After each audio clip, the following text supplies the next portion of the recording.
In today's video, we're going to talk about selecting a purse that's going to work for you when you travel.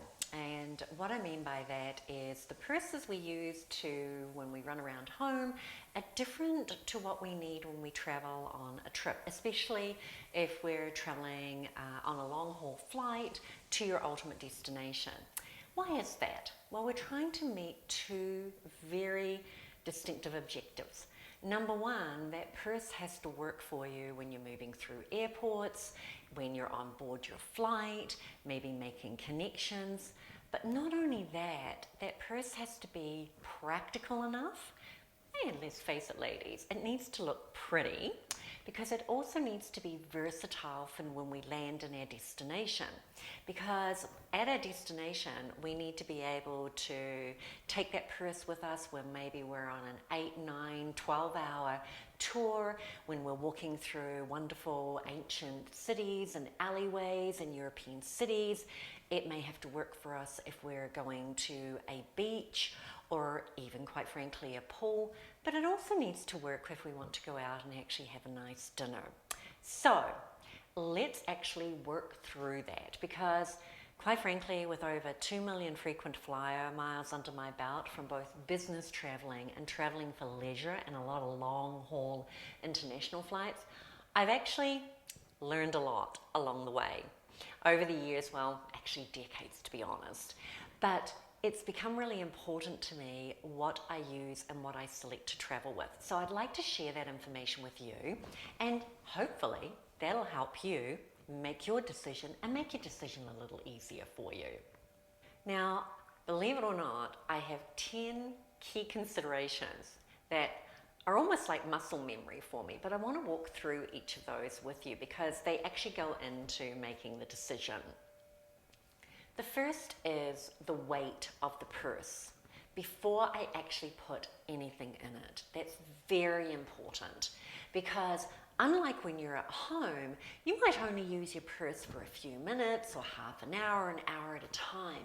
Whereas when you're traveling on a trip, you're going to have that purse often on your back, on your shoulders, slung over your shoulders for several hours at a time.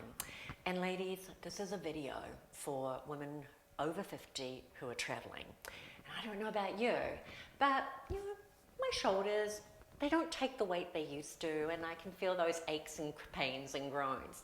So that weight is really important to me. Number two, I really think about the items that I absolutely need to put in that purse to be out and about for the day, or the items I need to have in that purse when I'm getting to the airport, going through the airport, and on board for that flight. Now notice I said need versus want, and we'll come back to that in a little bit. Number three is how many pockets or compartments do you want or use typically? Maybe you're a person that likes just to throw everything in and just have it all there. Maybe you're a person who's highly organized. So that will factor into your consideration, and also whether those pockets and compartments are internal to the purse or external to the purse. Number four is all about safety and security, and that is a big consideration for us, as well as comfort and convenience. So you're going to be thinking about how close can I get it to my body, how discreet does it look, does it fit comfortably that I can get my arms and hands around it and still use it, but like I said, it still needs to look pretty. Number five, let's get back to the pretty. It is about, you still want your purse to look stylish. Let's face it, you're going on a trip maybe of a lifetime, or you're really getting into your groove and traveling a lot more. So you want to make sure that that purse actually is going to make you feel good. Because if it doesn't, then it just feels like you're carting around a rucksack, let's be blunt. Number six is the durability of the fabric. And I'm going to come back to this a little bit later, whether it's it could be leather, it could be some kind of cotton or other type of fabric, a synthetic fabric. That will come into play as well, both in the weight, the look, and also quite honestly, how you want to feel. Okay, the next two are all around body parts. how is it going to work on your shoulders? And I have very narrow shoulders and they kind of slope away quite a lot. So, I can get very uncomfortable with, whether it's a crossbody bag, whether it's one slung over one shoulder, or whether in fact it's a backpack. So how it fits over my shoulders, the width of the straps, is a really key consideration. Again, I go back, when you're out and about for 8 hours walking around, it can make a real difference. Number 8 is about being hands-free. And what I mean by that is you want to be able to grab a handrail if you're going up some, narrow stone cobbled steps to visit a castle, or getting on and off, a hop on, hop off bus or on a boat. And also just in general, being able to be hands-free, again, from a safety and security point of view, not having to worry about that you've only got one hand at your disposal. Number 9 is how long is your flight? Because this comes back to what do you need to carry in that purse, or in combination with another carry-on item for those long-haul international flights. And so the longer the flight, like if I'm doing a 12, 13, 14-hour flight, this becomes a really key factor for me. Number 10 is my favorite one, and you'll hear me say this a lot in my videos. Try not to look like an obvious tourist, and so, like I said, you want that purse to be practical, you want it to be pretty, you want it to be comfortable, and you want to look like, you might still look a bit like a tourist, but you're not looking like an obvious target. And again, that comes back to a little bit from a security and safety point of view. Okay, let's get into it. Right out of the gate, I will tell you, I am absolutely not a fan of leather purses for traveling. And I want to really be clear about that caveat.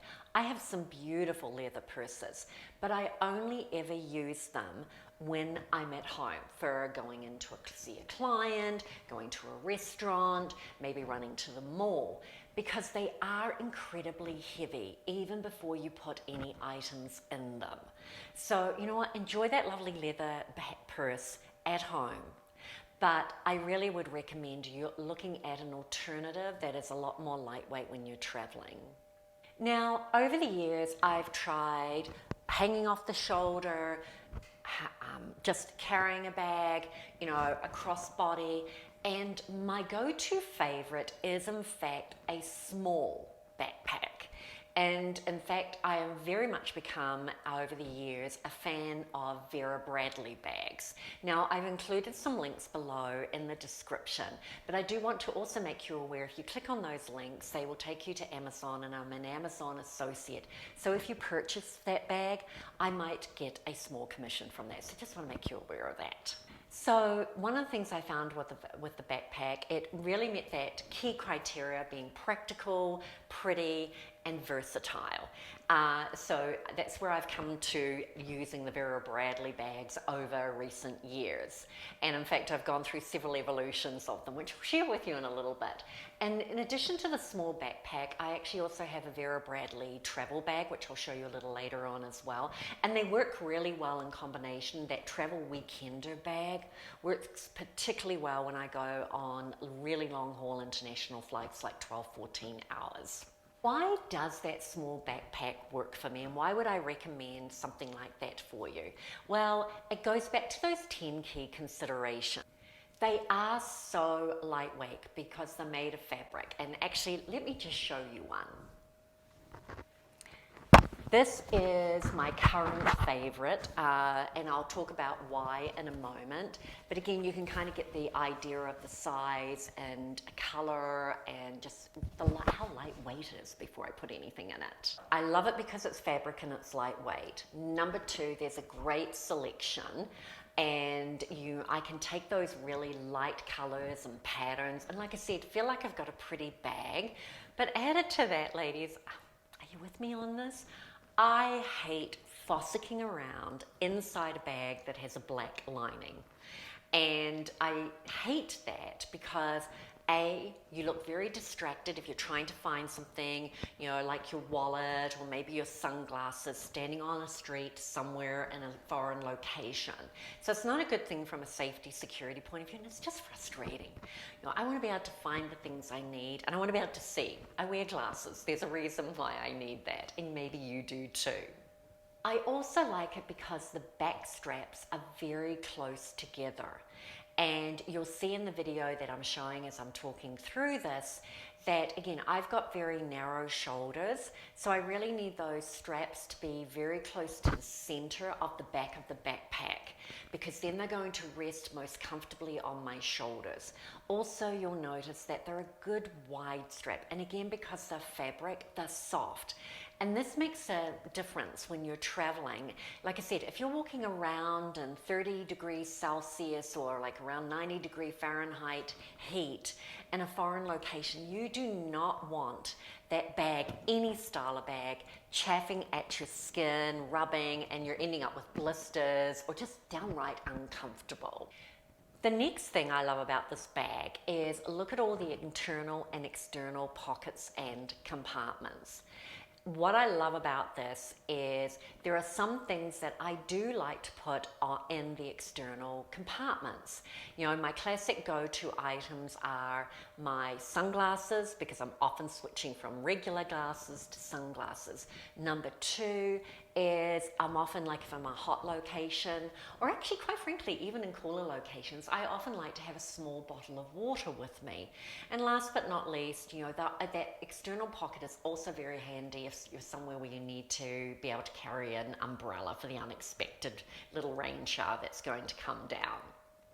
When it comes to the internal pockets, as I said, I don't like fossicking around, and so I like to be able to drop my phone in an internal compartment, maybe my lip gloss and some mints in another, or some tissues, and then I like to leave the bigger part of the internal compartment really for items that I can readily, easily get to in a hurry, and that's something like a wallet.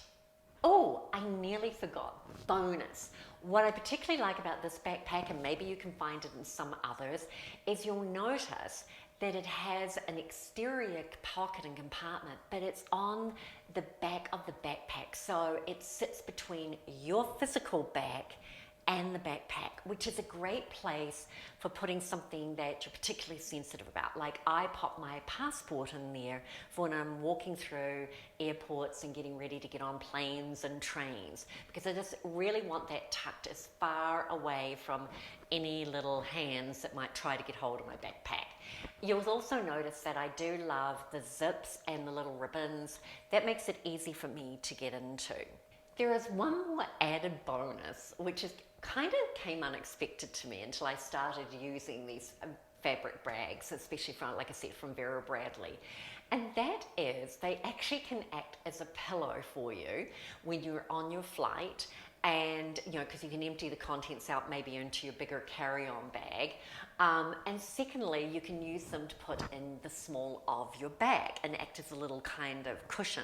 And I will tell you, you know, even when I'm flying business class long haul, you know, ultimately over 14 hours adjusting your seat, it can become quite uncomfortable. So any extra little padding I can grab, I will use over and above the pillows and blankets that I'm given by the flight attendant. Now, if you've been enjoying this video to date and it's really adding value for you, I would love it if you would click on the little icon in the bottom right hand corner of your screen or tap on it, and it's a little subscribe button so that you can actually get to my other YouTube videos on travel, all things from 5-star hotels to business class to things like having a pretty and practical purse. So again, hit the subscribe, give it a like or a comment, and I would really love that and appreciate it.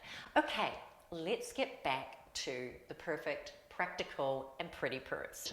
It's 12 inches high, it's 9 inches wide, and it's 5 inches thick, depending on, you know, when you fill it up completely.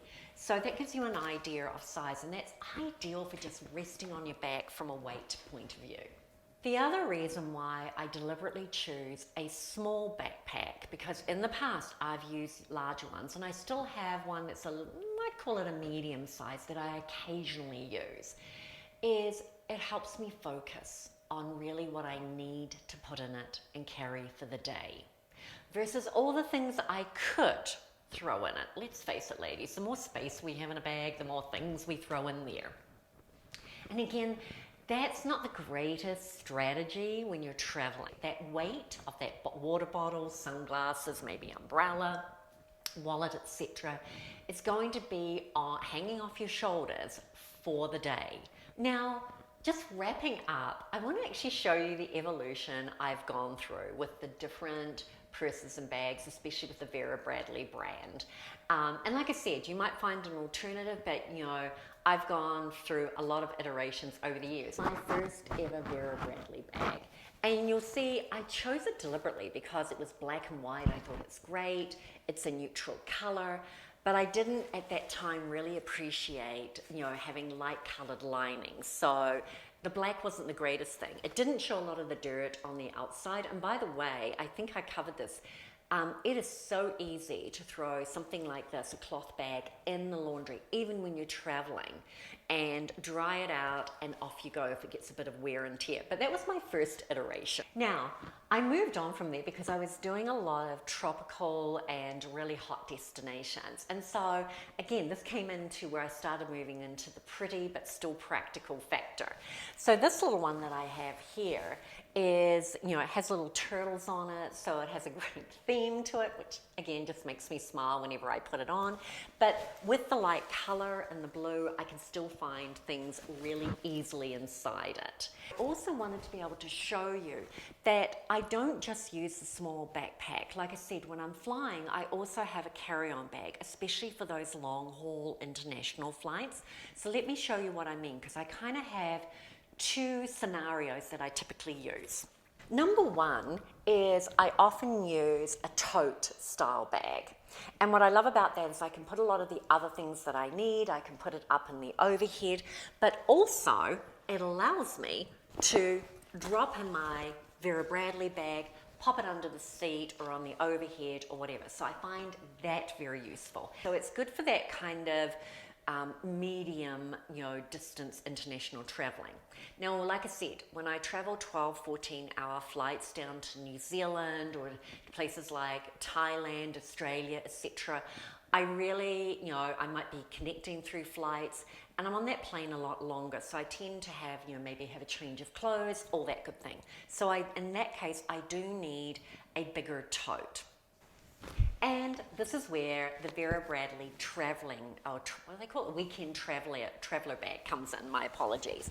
And that's, again, you can see. Now this I deliberately did choose for the darker colors because, you know, it's on the floor and things like that in planes or in trains. Again, it has soft handles, plus it has a carry-on, like a strap for over your shoulders if you want to use it.